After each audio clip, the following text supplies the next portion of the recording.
আমার থেকে বেশি ব্লেসড এই ক্ষেত্রে কাউরে দেখি না। ফার্স্ট অফ অল আমার পরিবার, আমরা 6 ভাই বোন, আমি সবার ছোট।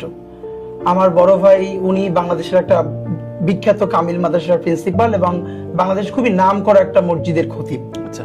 এবং উনি একই ধারায় মাদ্রাসায় পড়াশোনা শেষ করে বোর্ড স্টান করেছেন, দেন আবার কুষ্টিয়া ইসলামিক ইউনিভার্সিটি থেকেও পড়াশোনা শেষ করে উনি গোল্ড মেডেল পেয়েছেন এবং পিএইচডি কমপ্লিট করেছেন ওখানে।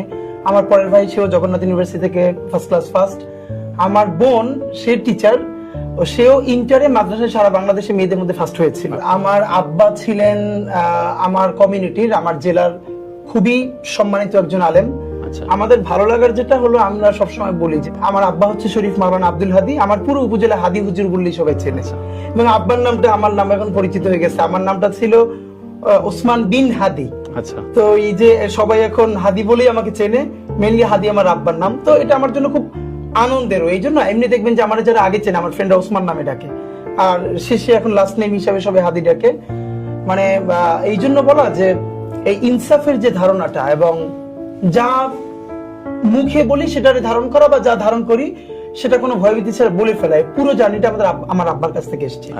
আমরা ভাই বোন অলমোস্ট সবাই এরকম একদম। মানে ইভেন আমার এটা অনেকে ওই যে আমাকে একবার বরিশালে একটা, আমি তখন আমি নাগরিক কমিটিতে ছিলাম এনসিপি হওয়ার আগে, তো বরিশালে একটা প্রোগ্রামে গিয়েছিলাম, আমাকে প্রায় 10 থেকে 12টা নাম্বার থেকে হুমকি দেওয়া হলো।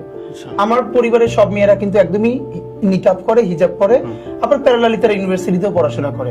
মানে সবার জার্নিটা এরকম, যেমন আমার এখন দুটো ভাগ্নি ঢাকা ইউনিভার্সিটিতে পড়ে, ইন্টার পর্যন্ত মাদ্রাসায় পড়ে, ওরা একদম নিকাব হিজাব করেই যতদূর ভালো করা যায়। তো আমার বোন সেও তো টিচার, তো এইটা আমি সময় লিখছিলাম। তো আমি যখন আমার উপজেলা থেকে বরিশাল শহরে আসছি প্রোগ্রামে, তো সবাই আমাকে বলছিল প্রোগ্রামে না যায়, এরকম থ্রেট। তো আমি বলেছি না যাবো। তা আমার বোন একটা বড় বাংলা দা বাসা থেকে নিয়ে ব্যাগের মধ্যে সে আমাকে নিয়ে বরিশাল চলে আসছে।